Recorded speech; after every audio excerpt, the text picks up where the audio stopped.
Salam, mənim dəyərli 6-cı siniflərim, hər birinizi bir daha xoş gördük kanalımda. Uzun bir müddətdən sonra yenidən sizlərlə video paylaşmaq istədim. Bilirsiniz ki, vaxt azalır, imtahana az qalır. Həm uşaqlar, həm mən özümü çatdıra bilmirəm. Özümün də imtahanım var bu arada. Ona görə sizlərlə video paylaşa bilmirdim. Uzun müddətdir ki, artıq 7-8 gündür səhv eləmirəmsə sizlərlə dərs paylaşa bilmirəm. Bugün ilk öncə salamlarımı göndərəcəm. Xüsusi salamlarımı göndərirəm Əli Xan Məmmədov, Hüseynova Sevinç, Nəzərova Röya, Hüseynov Ömər, 2 dənə Əlilər, Quliyev Əli və Sultanlı Əli, Məmmədov Elcan, Məmmədova Kəmalə, Nəsibli Ayan, Arif Baloğlu, səhv eləmirəmsə soyad bu qaydadaydı.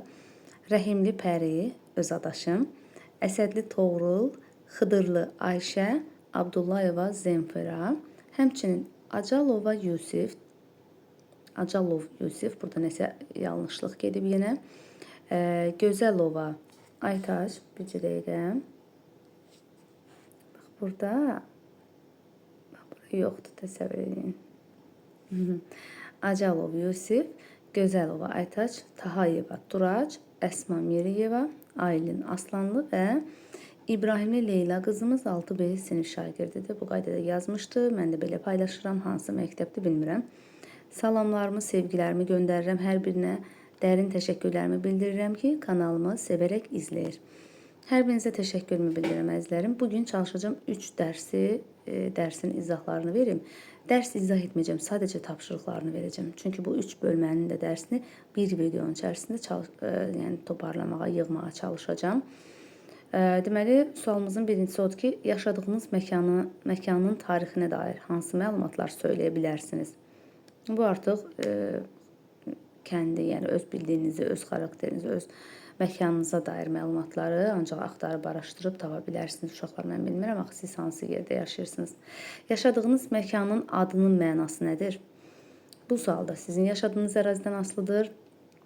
Özünüz bunu tapa bilərsiniz, əminəm ki. Üçüncü sualda soy kökünüzə aid nə deyə bilərsiniz? A şəklinə əsasən ailənizdə böyüklərinizin köməyi ilə şəcər ağacını qurun. Soy kökünüzün məkanına görə dəyişməsi tarixini öyrənin. Bilavasitə şagirdlərə yönəlmiş sualdır. Yəni bunu sizlər həll edə bilərsiniz. Bu sual şagirdlərin şəxsi ailəsinə aiddir. Şəcər ağacı anlayışını və onun tamamlığını vacibliyib bir daha izah edir.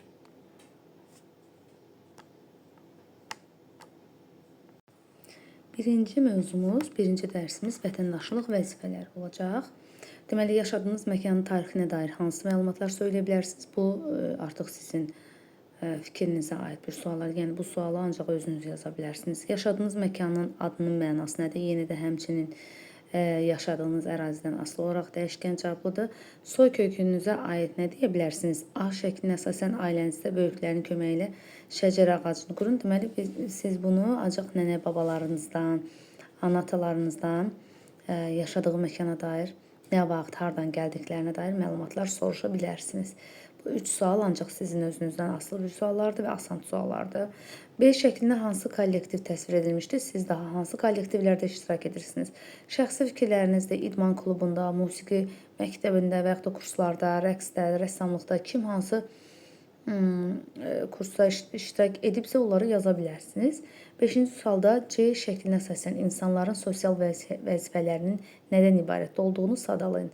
C şəklində əlil arabasında oturmuş şəxsə məktəblinin göstərdiyi qayğı təsvir edilmişdir. Xəstə insanlara qayğı münasibət hər bir kəsin sosial məsuliyyətidir. Mütləq o birinci ailədən gəlir bu tərbiyə. Belə insanlara yardım etməyin cəmiyyət üçün müsbət təsiri vardır, mütləq şəkildə vardır. Çalışın ki, hər zaman insan gərək qarşısındakını anlaması üçün özünü onun yerində təsəvvür eləsin. O zaman daha yaxşı anlayacaqsınız. Və ona görə də yardımınızı əsirgəməyin, köməyinizi heç kəsdən, köməyinizə ehtiyacı olan insanlardan əsirgəməyin. 6-cı sualda D şəklinə əsasən ekoloji məsuliyyətin əhəmiyyətini, deməli, ekoloji məsuliyyət ətraf mühitə qayğı münasibət hər bir vətəndaşın borcudur. Ağaclara, güllərə, ev heyvanlarına qulluq etmək, kənd yerlərində yaşayan uşaqlar daha aktiv ola bilərlər. Məsələn, isti aylarda bitkilərin, güllərin suvarılması, pişiklər, quşlar üçün qablarda çölə su qoyulması. Məsələn, yəni şəhərdə də yaşayan bunu edə bilər, yalnız kənddə yox. Soyuq aylarda heyvanlara isti yuvalar düzəltmək onlara qayğının bir nümunəsidir. Yəni yalnız insanlara yox, uşaq heyvanlara da, çöldəki heyvanlara da biz qayğı göstərməliyik mümkün qədər. Yəni əlimizdən gəldiyi qədər. Yer şəklinə əsasən mədəniyyət sahəsində fəaliyyətin cəmiyyət üçün rolunu şərh edin. Məktəbdən kənar müxtəlif tədbirlərdə, uşaq evlərində, qocalar evinə tez-tez getmək, onlara qayğı göstərmək vətəndaşların mədəni məsuliyyəti hesab edilir. İnanıram ki, indi etməsəniz belə gələcəkdə mütləq bunları edəcəksiniz. Hər birinizi güvənirəm. Qocalar evinə gedin, uşaqlar evinə gedin. Sizin qayğınıza ehtiyacı olan insanlara hər zaman qayğı göstərin. Və ev təsvirinə əsasən Azərbaycan vətəndaşı olmağın məsuliyyətini şərh edin. Ev şəklində 5 hissədən ibarət olan şəkildir. Hər bir vətəndaş öz ölkəsinin nümayəndəsidir. Onun yaşadığı ölkə dünyanın bir parçasıdır. Vətəndaş həmin ölkənin nümayəndəsi olduğuna ona verilən rəsmi sənəd, pasport təsdiq edir.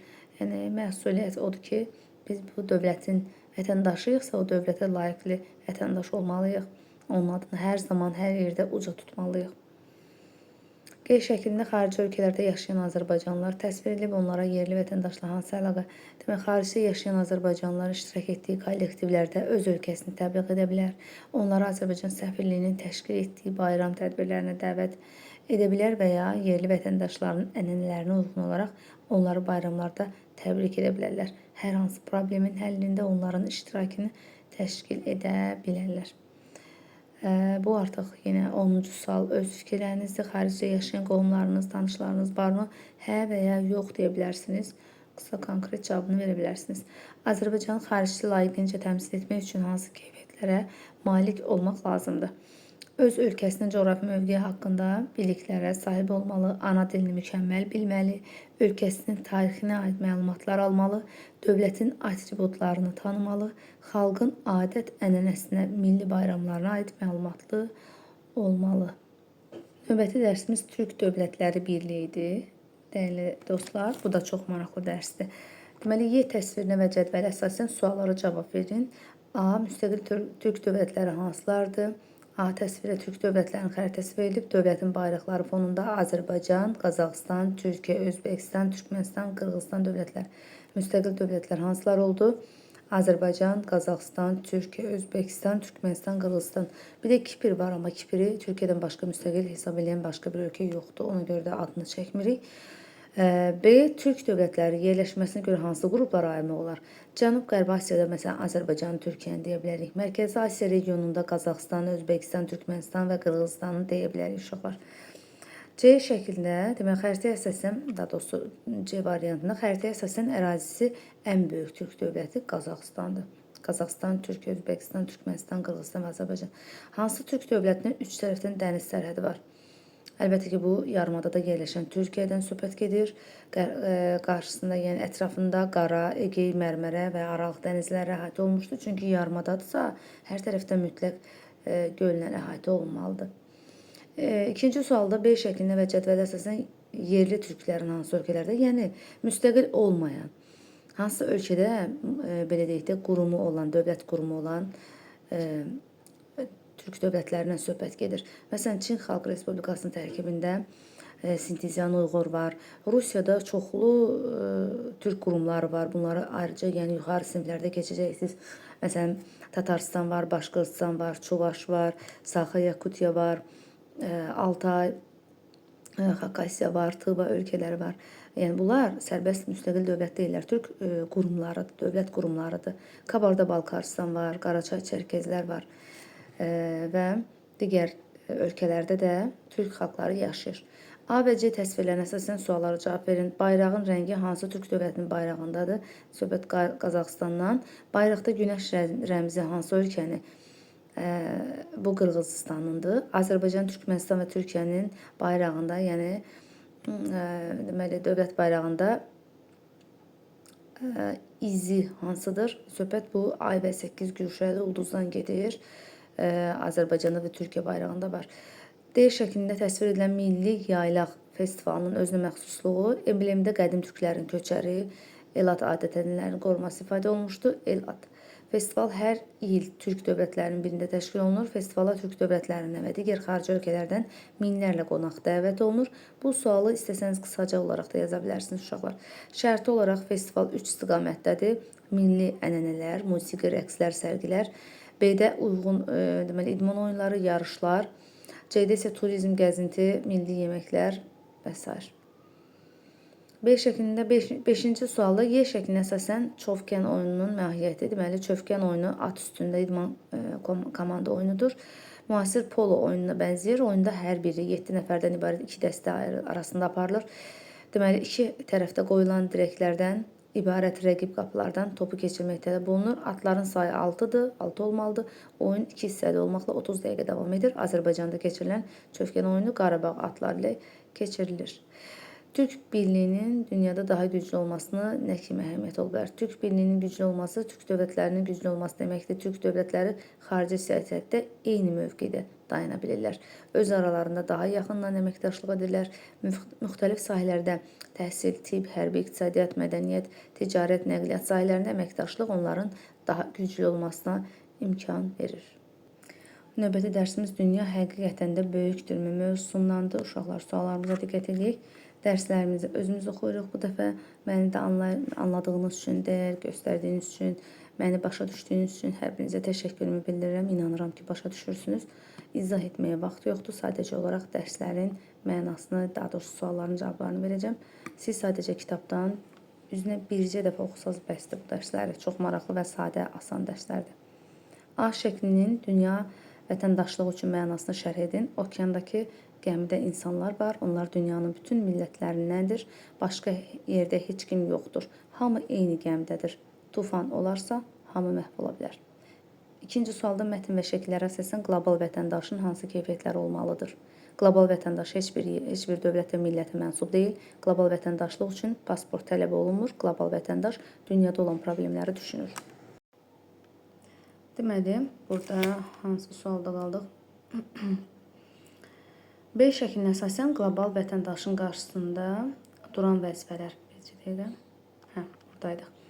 B şəklinə əsasən qlobal vətəndaşın qarşısında duran vəzifələri sadalayın. Şəkildə qlobal vətəndaşı narahat edən müxtəlif problemlər əks olunmuşdur. Təmiz enerji, külək və günəşdən alınan, yəni tükənməyən, həm də alternativ enerji mənbələri, təmiz enerji mənbələri hesab olunur. Heyvanların qorunması, tullantıların çeşidlənməsi, təbii qidalara üstünlük vermək, meşələrin qorunması, təhsilin gücləndirilməsi, yanacaq istifadə olmayan nəqliyyat vasitələrindən istifadə. Məsəl üçün velosiped.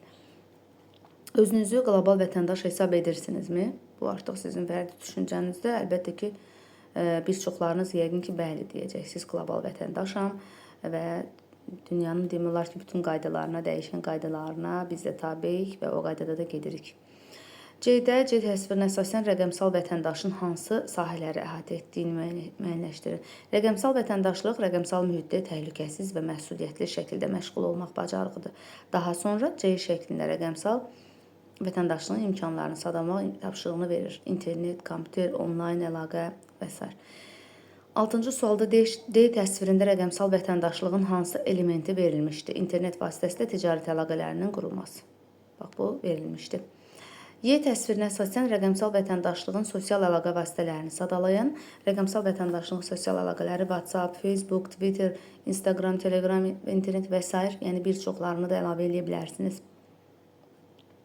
Mətnə və ev təsvirinə əsasən sosial baxımdan rəqəmsal təhlükələri qruplaşdırın. Onlardan qorunmağın yollarına dair fikirlər söyləyin. Virusdur, hakerlikdir, plagiatdır. Bunları hər birini bilirsiniz artıq. Və dərsimiz bu qədər.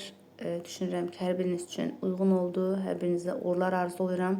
Gələn il inşallah bütün fənlərə yer ayıracağım. Yalnız 6-cı, 7-ci siniflərə yox, bütün fənlərə, bütün siniflərə yer ayıracağıq. Hər halda yay tətilinə çıxırıq artıq. Demək olar ki, uzun bir müddət yalnız məlumat videolar paylaşacağım, suallar paylaşacağım. Yəqin ki, dərslikdə necə paylaşmayacağım. Hər birinizə uğurlar, xoş istirahətlər arzulayıram. Sağ olun.